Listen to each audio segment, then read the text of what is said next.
ఈ రోజు మనతో పాటు ఉన్నారు గురూజీ లక్ష్మణరాజు గారు.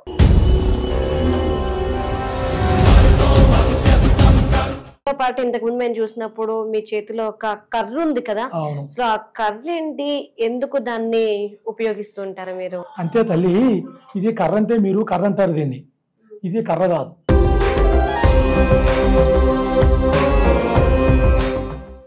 ఒక ఆత్మ ఒక మనిషిని ఆవహించాలి అంటే గనక ఆ ఆత్మ ఏదైతే పుట్టిన గడియలు ఉంటాయో ఆ గడియలు కూడా ఈ మనిషి ఆ గడియలు అన్ని ఒకటైతే మాత్రమే వీరి శరీరంలోకి ప్రవేశించగలుగుతుంది అని చెప్పేసి వింటూ వచ్చాం కదా, ఇది ఎంతవరకు వాస్తవం అంటారు?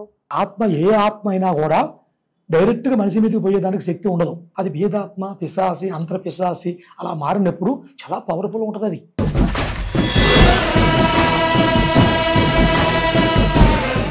గురువు గారు, మేము లోపలికి వస్తున్నప్పుడు బయట బోర్డు మీద అష్ట దిగ్బంధన గురించి మేము చదివాము. ఏంటి అసలు ఈ అష్ట దిగ్బంధనం ఏంటి, ఎందుకు చేస్తుంటారు? అంటే అష్ట దిగ్బంధన అంటే అమ్మా కొన్ని ఇంట్లో మానసిక బాధలు.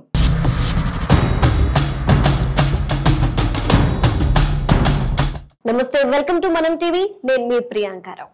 చాలా మంది చాలా సమస్యలతో బాధపడుతుంటారు. భార్య భర్తల మధ్య కలహాలు కావచ్చు, లేదంటే పిల్లలు దారి తప్పడం కావచ్చు, ఇక కొంతమంది ఏదో చేతబడి చేశారనో ఇలా చాలా విచిత్రమైన సమస్యలతో బాధపడుతుంటారు. సో సమస్య ఏదైనా గానీ దానికి చక్కటి పరిష్కారం చూపుతూ వస్తున్నారు గురూజీ లక్ష్మణరాజు గారు. మరి వారు ఈరోజు మనతో పాటు ఉన్నారు. వారిని అడిగి మరిన్ని విషయాలు తెలుసుకుందాం. నమస్కారం గురువు గారు. నమస్కారం. ఎలా ఉన్నారు? బాగున్నాం తల్లి, బాగున్నారా మీరు? మేము బాగున్నాం. సంతోషం. గురువు గారు, మీరు చాలా మంది సమస్యలకి పరిష్కారం చూపించారు కదా, ఎక్కువగా ఏ సమస్యలతో మీ దగ్గరకు వస్తుంటారు? జయ దుర్గాదేవి అమ్మవారు పరంజ్యోతి ఆదిశక్తి సర్వారోగ్య ప్రాప్తి ఓం శ్రీ మాత్రే నమః. అయితే అమ్మ, మేము ఇది మా తాతల కాలం నుంచి చేస్తుంటాం. ఎందువలనంటే ఇది మనం నేర్చుకుంటే వచ్చిన విద్య కాదు. మా తాతల కాలం నుంచి మా తాత వాళ్ళ నాన్న, మా నాన్న, మాము, ఇది ఒక పరంపర కానించి ఎలాంటి సమస్యలు ఉన్నా కూడా మేము కోయిరాజులం. మేము ఉండేది ఇంతకుముందు అడవిలో ఉండేవాళ్ళం. ఫారెస్ట్ ఏరియాలో ఉండి అమ్మవారు పూజ చేసుకొని వనదుర్గాదేవిని నమస్కారం చేసుకొని ఎలాంటి సమస్యలు ఉన్నా కూడా మాకు ఆ దేవుడు ఇచ్చిన వరం.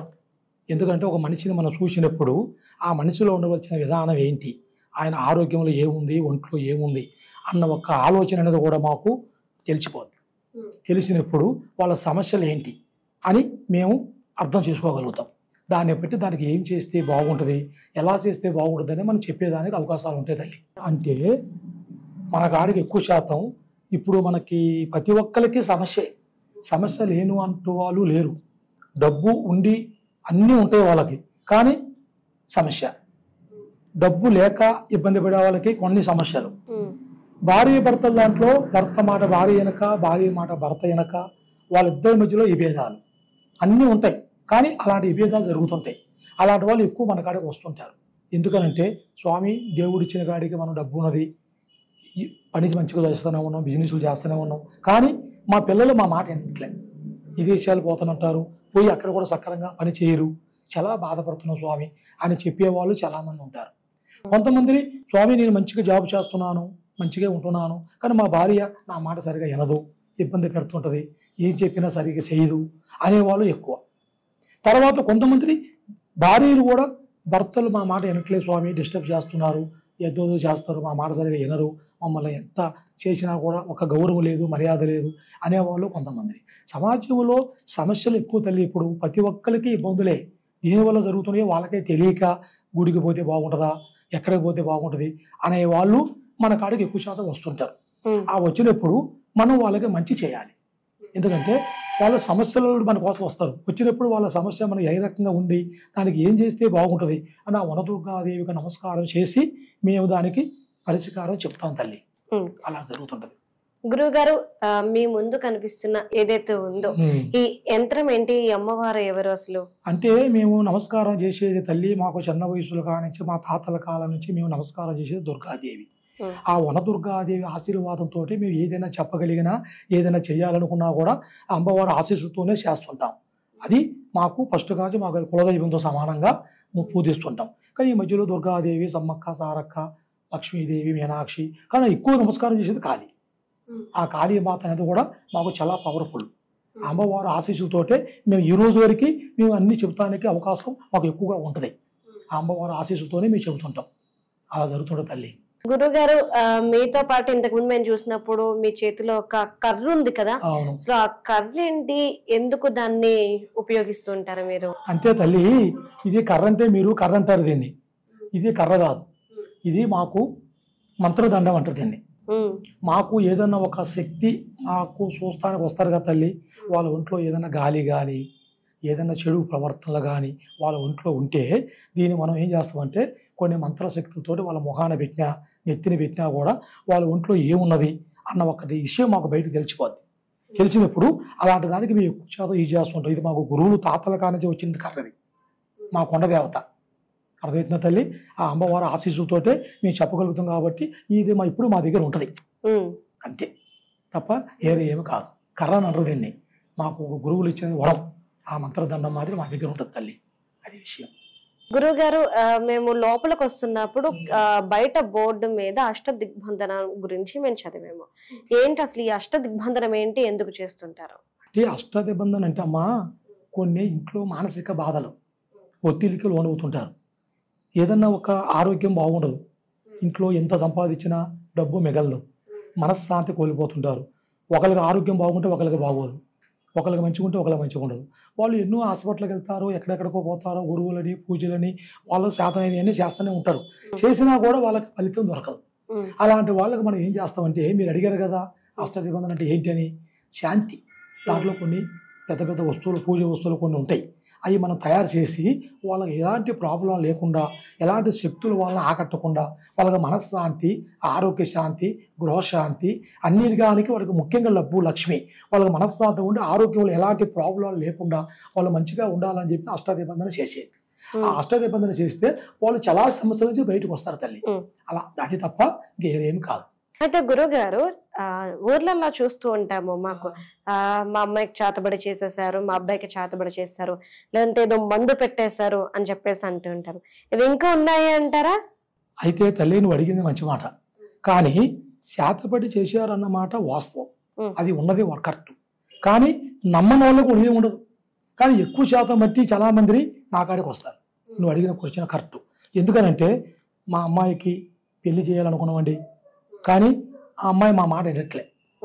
ఏదో ఏదో వాళ్ళు ప్రేమించా, నేను అటే వెళ్ళిపోతా, వాళ్ళు ఏదో చేసినట్టుగా నాకు అనిపిస్తుంది. మా మాట చెప్తే మా మీద ఎంతో భ్రమగా ఉండే మా కూతురు ఈరోజు మా మాట వినుకోకుండా ఎవరో చేశారు, అసలు ఎవరో తెలవదు, వాళ్ళ మాటని పోతుంది. గురువుగారు ఏంటి మాకు ఈ బాధలు, మా అమ్మాయి ఎట్లా, మా అమ్మాయికి పెళ్ళి అయ్యేది ఎట్లా, ఎన్నో ఆశలతో మేము చదువుకొని పెళ్లి చేయాలి, ఘనంగా పెళ్లి చేయాలని ప్రతి తల్లిదండ్రులకు ఉంటుంది ఆశ. కానీ ఆ కూతురు అలా పోయినప్పుడు ఆ తల్లిదండ్రులు ఎంత బాధ. అలాంటి బాధతో మా కాడికి వస్తారు. వచ్చినప్పుడు వాళ్ళకి కొన్ని చెడు ప్రవర్తనలు చేస్తేనే వాళ్ళట మారేదానికి అవకాశం, కానీ అది చేసేవి వాస్తవం ఉన్నాయి తల్లి, ఇప్పటికీ ఉంటున్నాయి. చేతబడి లేదన్నది ఏం లేదు, చేతబడి ఉన్నది, చేతబడి ఉంటుంది. కొన్ని శక్తులు, కొన్ని మోహినులు ఉంటాయి, కొన్ని గాలి పీళ్ళు అంట చూసివా మీరు, కొంతమంది కొన్ని నమ్ముతారు, కొంత నమ్మరు. దెయ్యం ఉంది లేదు అంటారు. దెయ్యం అంటే ఎక్కడో లేదు, మన చుట్టే తిరుగుతుంటది. మన భయం, ఎప్పుడు ఆ భయం మనలో కలుగుతో ఆ భయంతో తయారవుతుంది. కొన్ని శక్తులు ఎందులో తయారవుతాయి అంటే ఆత్మ, అది ఆశ తీరదు. ఇప్పుడు లవ్ ఫెయిల్ అయిన వాళ్ళు ఉంటారు, కుటుంబం మీద ఆశ తీరిన వాళ్ళు ఉంటారు, బలవంతంగా సావులు ఎక్కువ. ఇప్పుడు ఆయుష్ తీరి సచ్చేవాళ్ళు తక్కువ, అనార్థ సావులు. పెద్దవాళ్ళ మాట వెనక ఏదో వాళ్ళ సమస్యలు, చిన్న చిన్న సమస్యలు, లవ్ ఫెయిల్ కావటం, లేదా అమ్మా నాన్న నా పెళ్లికి ఒప్పుకోవట్లేదు, నన్ను ఇబ్బంది పెడుతున్నారంటాం. వాళ్ళకి తెలియని వయసు తల్లి, ఈ వయసులో ఇది చేయకూడదు, ఇది తప్పు అని తెలియక సూసైడ్ చేసుకోవటం, అనార్థంగా తెచ్చిపోతారు. అప్పుడే వాళ్ళు ఏమవుతారు, వాళ్ళ ఆత్మ పైకి పోదు, తిరుగుతుంటుంది, మధ్యలోనే తిరుగుతుంటుంది. అప్పుడు దానికి కూడా కొంత ఆకలి ఉంటుంది, మనం ఎట్లో అది కూడా అంతే. అప్పుడు అది డైరెక్ట్గా ఏమి తెలియలేదు, ఏది భోజనం కావాలన్నా, ఎక్కడ పోవాలన్నా అది ఏం చేయలేదు. దానికి ఒక మనిషి కావాలి, ఒక ఆత్మ కావాలి, ఒక జీవి కావాలంటే అప్పుడు ఏం చేస్తుంది అది మనిషి.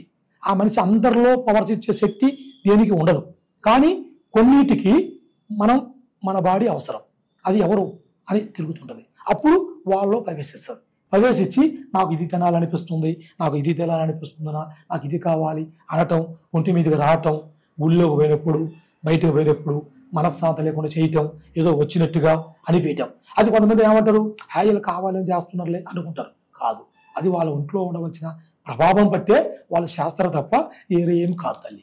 అయితే గురువు గారు, మేము విన్నాము, ఒక ఆత్మ ఒక మనిషిని ఆవహించాలి అంటే గనక ఆ ఆత్మ ఏదైతే పుట్టిన గడియలు ఉంటాయో ఆ గడియలు కూడా ఈ మనిషి ఆ గడియలు అన్ని ఒకటైతే మాత్రమే వీరి శరీరంలోకి ప్రవేశించగలుగుతుంది అని చెప్పేసి వింటూ వచ్చాం కదా, ఇది ఎంతవరకు వాస్తవం అంటారు? అయితే నువ్వు చెప్పిన దాని ప్రకారంగా ఆత్మ అనేది నేను చెప్పాను కానీ ఇంత ముందే చెప్పాను, ఆత్మ ఏ ఆత్మ అయినా కూడా డైరెక్ట్గా మనిషి మీదకి పోయేదానికి శక్తి ఉండదు. ఎందుకంటే దానికి కొన్ని ఆశలు ఉంటాయి. ఇప్పుడు మనం దేవుణ్ణి మనం ఎట్లా నమస్కారం చేసుకుంటామో అది కూడా చేసుకుంటుంది. ఎందుకంటే నాకు ఆశ తీరక నేను బాధపడుతున్నా, నన్ను ఈ మనిషి వల్ల నాకు ఆ ఇబ్బంది కలిగింది, ఆ ఇబ్బంది కలిగిన మనిషి నువ్వు నమ్ముకొని నీ శక్తితో ఇప్పుడు నన్ను ఏం చేయలేకపోతున్నా అని ఆ నమస్కారం పెట్టేప్పుడు ఆ దేవుడు కూడా దాన్ని వరమిస్తాడు.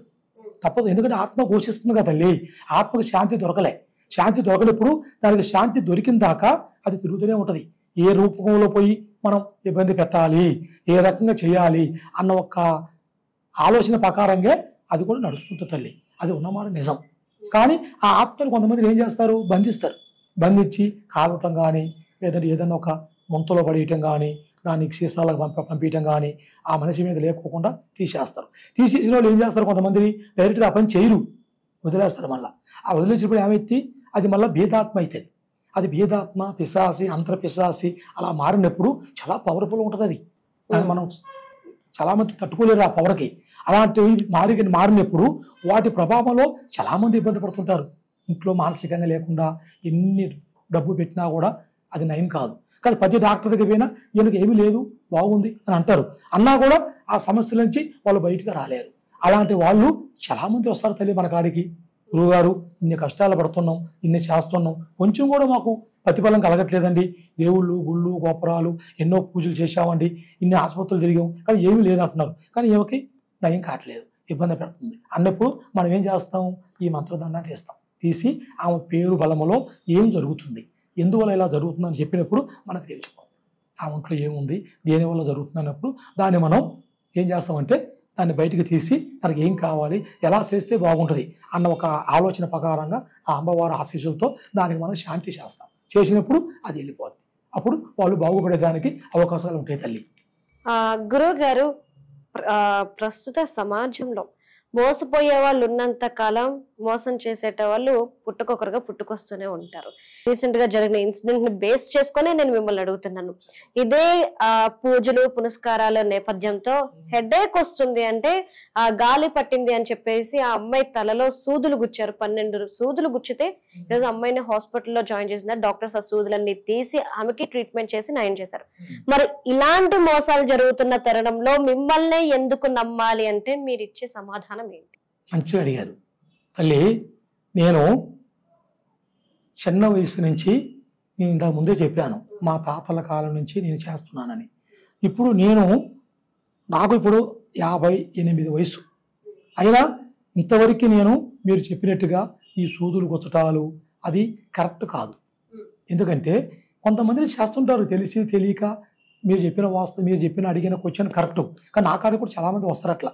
గురువుగారు మీ ఆడికి వెళ్ళాము, ఈడికి వెళ్ళాము, ఇది చెప్పారు, అది చెప్పారు, ఇలా జరిగింది, అలా జరిగింది అని చెబుతుంటారు. కానీ ఒకళ్ళు మనం తక్కువ చేసి మాట్లాడకూడదు తల్లి. మనం ఒకళ్ళు తక్కువ చేసి మాట్లాడకూడదు. మనం ఏం చేస్తున్నాం, మన దగ్గరికి వచ్చిన వాళ్ళు, నమ్మి వచ్చిన వాళ్ళకి మన వల్ల చేసే ఫలితం ఏముంది, అదే నాకు పని. ఎందుకంటే నేను ఇప్పుడు అంటే 30 ఏళ్ళ కానించి నేను చేస్తున్నా, 40 ఏళ్ళ కానీ చేస్తున్నా. ఏ రోజైనా ఈ రోజు వరకు నా కాడికి ఎంతోమంది వస్తుంటారు. పెద్ద పెద్ద ఎమ్మెల్యేలాగా పోటీ చేసి వాడిపోయిన వాళ్ళు, ఎమ్మెల్యేలాగా గెలిచిన వాళ్ళు, రాజకీయ వ్యక్తులు, సినిమా స్టార్లు ఎంతోమంది వస్తుంటారు. వాళ్ళ సమస్యల గురించి వస్తుంటారు. మనం చేసినప్పుడు వాళ్ళు బాగుంటేగా మళ్ళీ మన కాడికి వచ్చేది. ఇప్పుడు మనం చెప్పిన విధానం, మనం చెప్పిన మాట, మనం చేసిన పని వాళ్ళకి నచ్చాలి, వాళ్ళు బాగుండాలి. అప్పుడే గురువుగారు మీరు చెప్పింది బాగుంది స్వామి అని మళ్ళీ మన కాడికి వచ్చేదానికి అవకాశాలు ఉంటాయి తల్లి. ఎవరో చేసిన దాని గురించి మనం తక్కువ చేసి మాట్లాడకూడదు. అది నా ఆలోచన.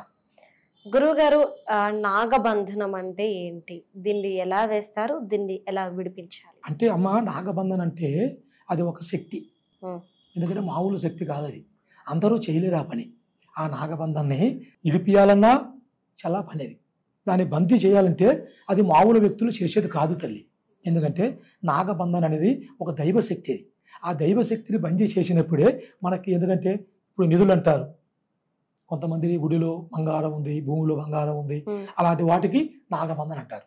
ఆ నాగబంధన ఏంటంటే అది ఎవరి తరం కాదు, ఏరే వాళ్ళు దాన్ని పట్టుకోలేరు, ఆ దగ్గరికి పోలేరు. అప్పుడు ఏం చేస్తారు, దానికి నాగబంధన చేస్తారు. చేసినప్పుడు మనలాంటి వ్యక్తులు అంటే మీలాంటి వాళ్ళు అక్కడికి పోయి దాన్ని పట్టుకునేప్పుడు చాలా ప్రాబ్లం జరుగుతుంటుంది. అప్పుడు ఎవరు దాన్ని ధైర్యం చేసి దగ్గరికి పోలేరు. అప్పుడు సంబంధించిన పూజారులు, దానికి సంబంధించిన గురువులు దానికి శాంతి చేయాల్సి వస్తుంది. ఆ నాగబంధనకు శాంతి చేసి ఆ నాగేంద్ర స్వామికి దాన్ని మనం ప్రతిఫలంగా చేసే విధానాలు కొన్ని ఉంటాయి, దానికి కొన్ని మంత్రాలు కొన్ని ఉంటాయి. అది నిష్టగా చాలా శుభ్రంగా దాన్ని చేసి ఆ బంధన విడదీసినప్పుడే మనం దాని దగ్గరికి పోయి దాన్ని మనం పట్టుకోగలుగుతాం తల్లి. అప్పుడు దాకా ఎవరు చేయలేరు దాన్ని. అయితే గురువు గారు, మీరు ఇంతకు ముందు అన్నట్టు ఆ నిధుల గురించి మాట్లాడారు కదా, లంక బిందులు లాంటి. మనం తరచూ వింటూ ఉంటాం విలేజెస్ కి వెళ్ళినప్పుడు, ఆ లంక బిందె భూమిలో ఉంది, దాన్ని తీయాలంటే బలి కోరుతుంది, కల్లో కనిపించి చెప్పారు అంటారు. నరబలి అని, మేకను బలి ఇవ్వాలని చెప్పేసి ఇవన్నీ తరచూ వింటూ ఉంటాము. ఇది ఎంతవరకు వాస్తవం? ఇది నిజంగా నమ్మాల్సిందేనా? అయితే అమ్మా, నువ్వు అడిగింది కరెక్టే. నా కాడ కూడా చాలామంది వస్తుంటారు. ఎందుకంటే గురువుగారు, మా తాతల కాలం నుంచి మేము ఒక భూమి కొన్నాము, ఆ భూమిలో సౌండ్ వస్తుంది, తిరుగుతుంది, వాళ్ళని అడిగాము. ఇప్పుడు కొంతమంది చెబుతారు, ఇది ఒక మిషన్ అది దొరికింది ఉంది మా కాడ, అది పెట్టి చూస్తే ఆ భూమిలో ఏముంది మాకు అని చెబుతారు గురువుగారు. అలా ఉంటుందా అని అడుగుతారు. కానీ మనం నిజంగా చెప్పాలంటే అలా ఉండేది వాస్తవం. ఎందుకంటే తాతలు, రాజులు, ఆ కాలంలో వాళ్ళు సంపాదించిన ఆస్తి, రాజులు సంపాదించిన ఆస్తి రాళ్ళపాలంట. వాళ్ళు తినది లేదు, వాళ్ళ పేరస్కి పెట్టరు. వాళ్ళు ఏం చేస్తారు, అప్పట్లో కోట్లు అంటే డబ్బు కాదు అప్పుడు ఉండేది. అప్పుడు ఉండే బంగారం కానీ, వెండి కానీ, నగలు కానీ, వజ్రాలు కానీ, వైడూరాలు కానీ, మాణిక్యాలు కానీ, అలాంటి ఏం చేస్తారు వాళ్ళు, ఆ రాజు మన మీదకి వస్తున్నప్పుడు వాళ్ళు బిందెలలో వేయటం, దాన్ని నాగబంధన చేయటం, దాన్ని ఎవరు తీయకోకుండా దానికి అష్టబంధన చేసి దాన్ని ఎవరు ముట్టుకోకుండా బాయిలలో వేయటం, లేదా గోయి తీసి గోతులు పెడతాం. అలా ఆ టైంలో జరిగినాయి. అయితే అది కొన్ని వేల సంవత్సరాలు అయిన తర్వాత ఏం చేస్తుంది, అక్కడ ఉండదు, అది వెళ్ళిపోతూనే ఉంటుంది. కొన్ని వేల కిలోమీటర్ల వరకు తిరుగుతుంటుంది. కానీ అది ఎవరికో కోటికి ఒక్కరికి, 100కి ఒక్కరికి ఆ అదృష్టం అది ఫలించే అవకాశాలు ఉంటాయి. కానీ ఆ టైంలో అది వచ్చినప్పుడు అది మనం అనుభవించే శక్తి కూడా మనకు ఉండాలి. కానీ చాలామందికి తెలవదు. ఇప్పుడు ఇళ్ళలో ఉంటారు, పడుకుంటారు, ఆ దేవి లక్ష్మీదేవి అనేది కూడా సౌండ్ వస్తుంది. ఆ ఇంట్లో సౌండ్ గలగలగల మోగినట్టుగా, తిరిగినట్టుగా, నడిచినట్టుగా వాళ్ళ కళలోకి వచ్చి నీ ఇంటికి వచ్చాను నేను, నన్ను తీసుకో అని అన్నప్పుడు కొంతమంది ఏం చేస్తారో తెలవదు. వాళ్ళకి టక్కన దానిపై వచ్చిందంటే చూసి తీస్తే భూమి బద్దలు పలిగి దాంట్లో కనపడుతుంది. కనపడేటప్పుడు వాళ్ళు తీసుకోలేరుగా. అలా ఉన్నప్పుడు మళ్ళీ 5 నిమిషాల్లో వెళ్ళిపోతూ ఉండదు. అది అంతే, ఆ టైం వచ్చినప్పుడే దాన్ని అనుభవించాలి. ఇప్పుడు ఏదైనా కూడా లక్ష్మీదేవి మన ఇంటికి అన్ని టైంలో రాదు. ఆ టైం వచ్చినప్పుడు తలుపు కొడుతుంది, వచ్చినప్పుడు ఆ తలుపుని తీయాలి. ఏదప్పుడు అంతే, మళ్ళీ అనుభవం మనకు ఉండదు, అది మనం అనుభవించలేము. అలాంటిది కూడా ఉంటాయి, రియల్గా ఉంటాయి. కానీ ఇప్పుడు చాలా తక్కువ. ఇంత ముందు కాలంలో ఒక 100 సంవత్సరాల ముందు చాలా నేను కూడా విన్నా, మా నాన్న మా తాత తీయంగా వాళ్ళు చెప్పంగా కూడా చూసా. కానీ ఇప్పుడు అలాంటి చాలా తక్కువ. అది గురువు గారు, ఒక్కొక్కరి పూజా విధానం ఒక్కొక్కలా ఉంటుంది. మరి మీ దగ్గరికి ఒక సమస్యతో వచ్చిన వారికి మీరు పరిష్కారం చూపించే విధానం, మీ యొక్క పూజా విధానం ఏ విధంగా ఉంటుంది? అయితే తల్లి, నేను చేసేది ఏంటంటే, ఏ మనిషి అయినా ఇబ్బందులు ఉంటేనే మన కాడికి వస్తాడు. ఇబ్బందులు లేని మన దగ్గర ఎవరు రారుగా తల్లి. ఆ సమస్యలు అంటే ఇప్పుడు ఎక్కువ శాతం ఏంటి సమస్యలు అంటే, ఇప్పుడు రాష్ట్రంలో మన ప్రపంచ భూమండలంలో అందరికీ కానీ అన్నీ ఉంటాయి. లేని వాడుతో ఎవరు ఉండడు. కానీ లేని వాళ్ళు ఉంటారు, ఉన్నవాళ్ళు ఉంటారు. కానీ ఉన్న వాళ్ళకు కూడా మనశ్శాంతి ఉండదు. ఎందుకంటే అన్నీ ఉన్నాయి, డబ్బులు ఉన్నాయి, ఆస్తి ఉంది, ఉద్యోగం ఉంది, భార్య పిల్లలు అన్నీ ఉంటాయి. కానీ ఏదో ఒక చెప్పలేని ఒక బాధ, ఒక వేదన, కుటుంబం గురించి కావచ్చు, భార్య వల్ల కావచ్చు, పిల్లల వల్ల కావచ్చు, వాళ్ళ ఆరోగ్యపరంగా కావచ్చు, చేసే ఆఫీసులో జాబులో కూడా కొన్ని ఇబ్బందులు కావచ్చు. అలాంటి సమస్యలతోటి మన కాడికి వస్తారు తల్లి. గురువుగారు మా ఇట్లుంది, ఈ సమస్య ఉంది, దీనికి ఏం చేయాలి గురువుగారు అని మన కాడకు వచ్చినప్పుడు దానికి మనం ఏం చేస్తామంటే, నువ్వు ఏదే టెన్షన్ పడతాయా, మనం దానికి అంజనం వేస్తాం.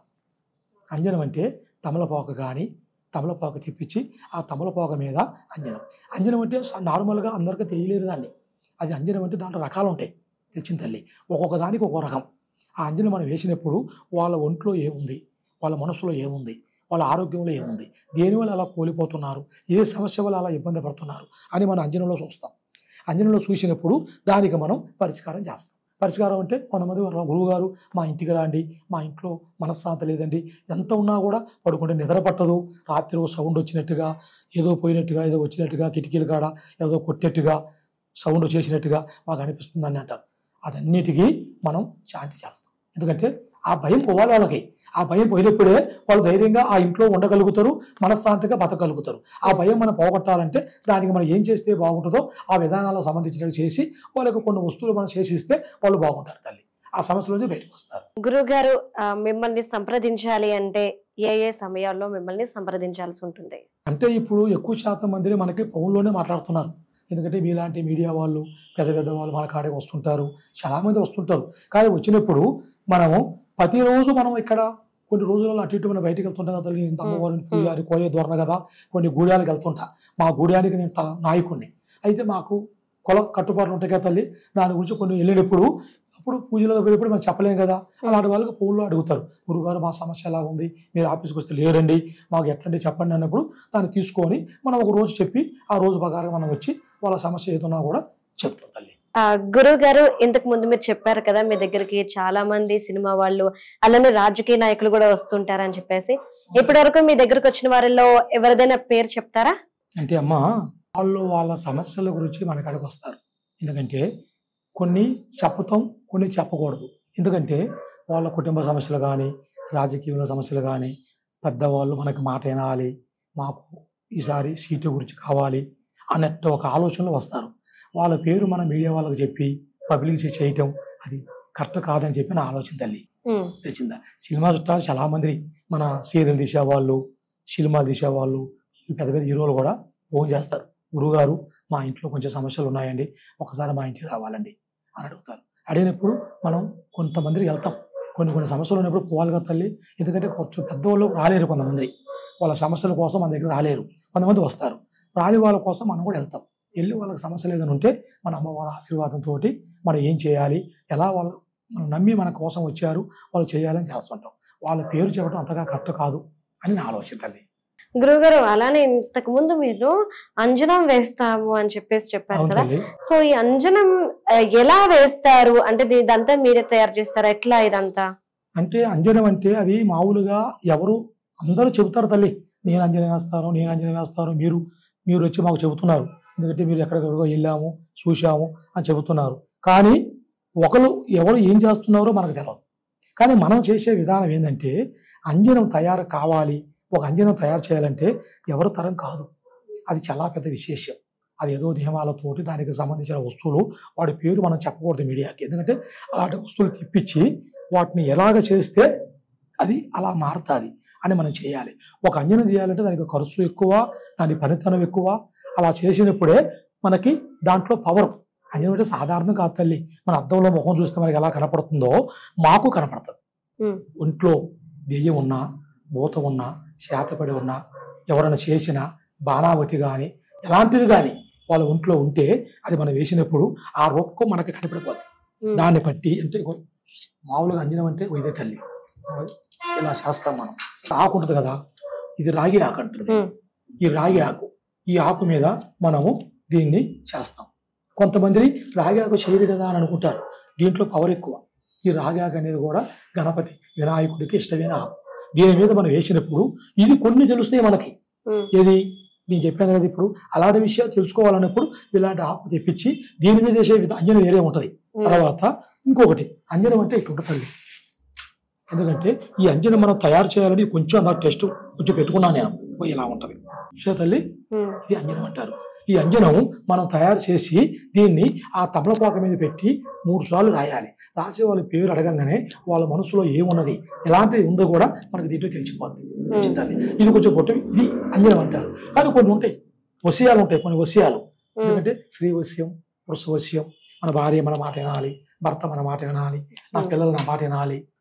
వశీకరణ అంటారు. స్త్రీ వశీకరణ, పురుష వశీకరణ, కుటుంబ వశీకరణ, లక్ష్మీ వశీకరణ అని అట్లా అనేక వశీకరణాలు అడుగుతారు తల్లి మనల్ని. ఎందుకంటే మన కాడికి వస్తారు, గురువుగారు మా ఆయన నా మాట ఎట్లే, నా అంటూ గొడవ చేస్తాడు, తాగుతాడు, డబ్బులు ఇవ్వడు, తెచ్చిన డబ్బులన్నీ ఫ్రెండ్స్కి పెడతాడు, ఇబ్బంది పెడతాడు అన్న వచ్చేవాళ్ళు నా కాడికి చాలా మంది వస్తారు. న్యాయం ఉంటే నేను చేస్తాను. ఎందుకంటే ఏమో వైపు న్యాయం ఉంది, మనం చేయొచ్చు అన్నదానికే చేస్తాం. కానీ అన్యాయం అనిపించింది అనుకో, డబ్బు కోసం చేసే వ్యక్తిని కాదు, నా పాలసీ చాలా ఉంటుంది. ఎందుకంటే మనం నమ్మి వచ్చిన వాళ్ళు బాగుండాలి. కొంతమంది భర్తలు కూడా వస్తారు, గురువుగారు ఆ మాట ఇంట్లో ఏరే వాళ్ళతో మాట్లాడుతుంది, అటు తిరుగుతుంది, నేను చెబితే నన్ను కొంచెం కూడా ఎవరు ఇట్ల స్వామి మా ఇంట్లో ఇబ్బంది పెడుతున్నారు అని అడిగే వాళ్ళు కొంతమంది ఉంటారు. అలాంటి వాళ్ళు కూడా మనం ఆలోచిస్తాం, ఎందుకంటే ఈయన చెప్పిన దాంట్లో కరెక్టా కాదా, దీనికి మనం ఏం చేస్తే వాళ్ళ కుటుంబం బాగుంటుంది. ఇప్పుడు భార్య భర్తలు వాళ్ళిద్దరు కలయిక మంచిగా ఉండి పిల్లలు బాగుంటారు. వాళ్ళిద్దరు ఇబ్బంది పడి గొడవ పడుతుంటే ఆ పిల్లలకి మనశ్శాంతి ఎక్కడ ఉంటుంది? వాళ్ళు మంచిగా చదువుకుంటారా? చదువుకోలేరు. వాళ్ళ ఫ్యూచర్ ఎట్లా ఉంటుంది? చాలా ఇబ్బందులకు గురవుతారు. అలా గురి కాకుండా ఉండాలంటే వీళ్ళు బాగుండాలి. ముందు మనం పెద్దోళ్ళు మంచిగా ఉంటేనే పిల్లలు మంచిగా ఉంటారు. వీళ్ళు ఇబ్బంది పడి విడాకులకు అప్లై చేయటం, నాకు భర్త వద్దంటాం, నాకు భార్య వద్దంటాం, చిన్న చిన్న కోపాలతోటి విదేశాలలో కూడా అమెరికా కానీ లండన్ కానీ ఆస్ట్రేలియా కానీ అలాంటి దేశాలలో గురించి నాకు ఎక్కువ మంది కాల్ చేస్తారు, గురువుగారు మా ఏమైనా మాట ఇంట్లే జాబ్ విషయంలో ఎవరితోనో మాట్లాడుతుందో ఏమో నాకు తెలియదు, కానీ ఇంట్లో గొడవలు సమస్యలు ఎలా ఉన్నాయి స్వామి, నేను వెళ్ళిపోతున్నట్టుంది, వేరే దగ్గర వెళ్ళిపోతున్నట్టుంది, విడాకులకు అప్లై చేస్తుంది, నా సమస్య ఏంటండి, నా భార్య లేకపోతే నా పిల్లలు ఎట్లా, నా పిల్లల భవిష్యత్తు ఏంది అడిగేవాడు ఎక్కువగా ఉంటారు. తర్వాత వాళ్ళు సమస్యల కోసం బాధపడుతుంటారు తల్లి, విదేశాలు కానీ ఇక్కడ కానీ బిజినెస్ చేస్తుంటారు, డబ్బు సంపాదించాలనుకుంటారు, కానీ ఎంత చేసినా దాంట్లో ముందుకు పోలేదు. ఎన్ని కష్టపడి చేసినా కూడా గురువుగారు నేను కంపెనీ పెట్టుకున్నా, నేను చేయాలనుకుంటున్నా, కానీ ముందుకు పోవట్లే, ఎంత చేసినా కూడా అక్కడికే వస్తుంది, ఎంత వచ్చినా మిగలట్లే, డబ్బు మిగలట్లే, మనశ్శాంతి ఉంటలే, ఇంట్లో ఖర్చులు ఎక్కువైపోతున్నాయి, వేస్ట్ ఖర్చులు అవుతున్నాయి, ఏమి చేయాలో అర్థం కావట్లే. చాలా మంది దగ్గర పోయాను గురువుగారు నేను, కానీ ఎక్కడ పోయినా కూడా నాకు ఇంతవరకు ఫలితం దొరకలే, బాధపడుతున్నాను అనేవాళ్ళు ఎక్కువ.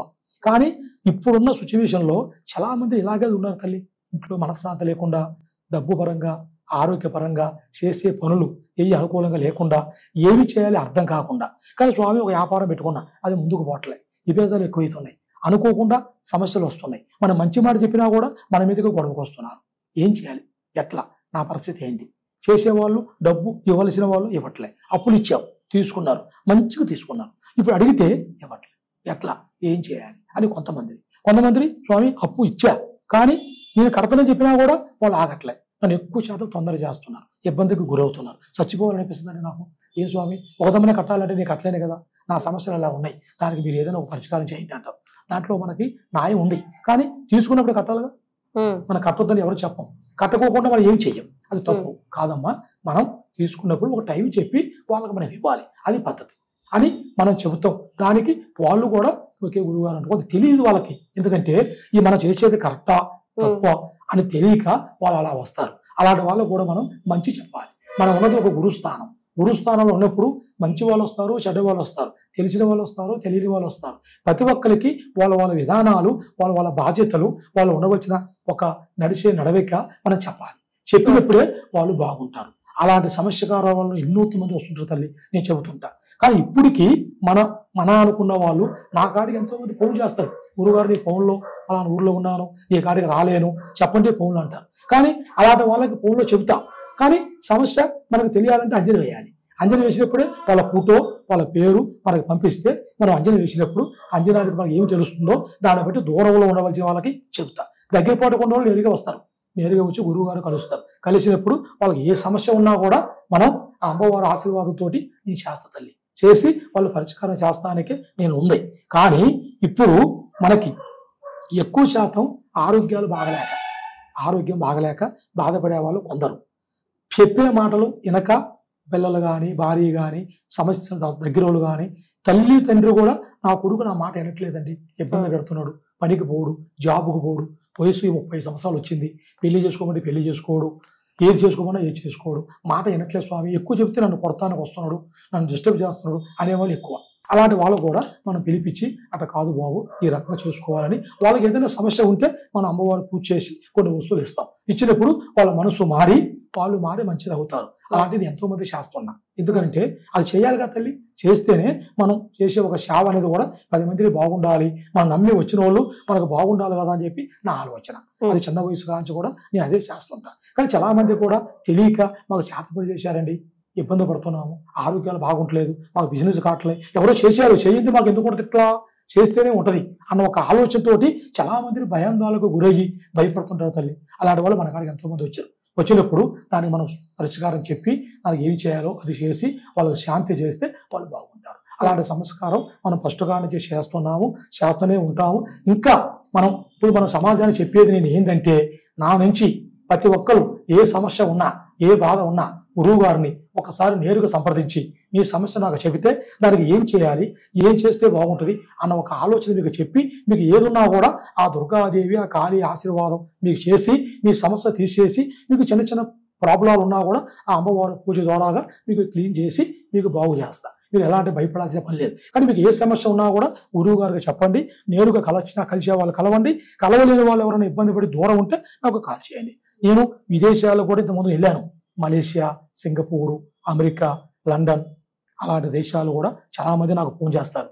ఫోన్ చేసి గురువుగారు మా సమస్యలు ఎక్కడ ఉన్నాయండి, మేము తెలుగు వాళ్ళమే, ఆంధ్ర మాది, కానీ ఇక్కడ పని చేసుకుంటానికి వచ్చి ఇక్కడే సెటిల్ అయ్యాం, కానీ చాలా ఇబ్బందులు ఉన్నాయి గురువుగారు, ఎలా చేస్తున్నాం డబ్బు పరంగా కానీ చేసే పనులు ఏవి ముందుకు రావట్లే అని అంటారు. ఇప్పుడు ఈ కోయిట్ కానీ దుబాయ్ కానీ అలా మన వాళ్ళు ఎక్కువ ఫోన్ చేస్తుంటారు. వాళ్ళ సమస్యల గురించి చెబుతుంటారు. దానికి మనం పరిష్కారం చెబుతూనే ఉంటాం. ఏదున్నా కూడా నమ్మకం ముఖ్యం. ఆ నమ్మకంతో మన దగ్గర వస్తే ఎలాంటి సమస్య అయినా కూడా అమ్మవారి ఆశీస్సులతోటి నేను తీరుస్తాను తల్లి. దాని గురించి భయపడాల్సిన పని లేదు. కానీ ప్రతి ఒక్కరికి మనం చేయాలి. సమస్యలు ఉన్న వాళ్ళకి చేయాలి, బాగుండాలి, వాళ్ళు ఆనందపడాలి. అదే మనకు ఒక సంతోషం. డబ్బే ముఖ్యం కాదు, డబ్బుతోనే సమస్య కాదు. ప్రతిసారి డబ్బు అంటే కాదు కదా తల్లి. ఉన్న వాళ్ళు ఉంటారు, లేని వాళ్ళు ఉంటారు. కానీ వాళ్ళు ఉన్నట్టుగా దానికి తగ్గట్టుగా మనం చేసి వాళ్ళు ఆనందం పడితే మనకు అదే సంతోషం. గురుగారు చాలా చక్కగా చెప్పారు. యాక్చువల్లీ చాలా మంది అంటూ ఉంటే మేము విన్నాము, లక్ష్మణరాజు గారు చాలా చక్కగా గురువు గారు ఏ సమస్యకైనా పరిష్కారం చూపిస్తారని చెప్పేసి. అంటే ఇది ఎంతవరకు వాస్తవమో తెలుసుకుందామని ఈ రోజు మేము మీ దగ్గరకు వచ్చాము. మేము అడిగిన ప్రశ్నలకు వారు చెప్పినవి మీరు చెప్పినవి చూసుకుంటే గనక చాలా చక్కగా పొందను కుదిరింది. ఇలానే మీరు కూడా ఎంతో మంది సమస్యలకు చక్కటి పరిష్కారం చూపించాలని చెప్పేసి మనస్ఫూర్తిగా కోరుకుంటూ ధన్యవాదాలు. జయం, సంతోషం. సర్వే జన సుఖీ భవ. ఓం శక్తి పరమేశ్వరాది శక్తి. ఓం నమ శివాయ. శ్రీమాత్రే నమః.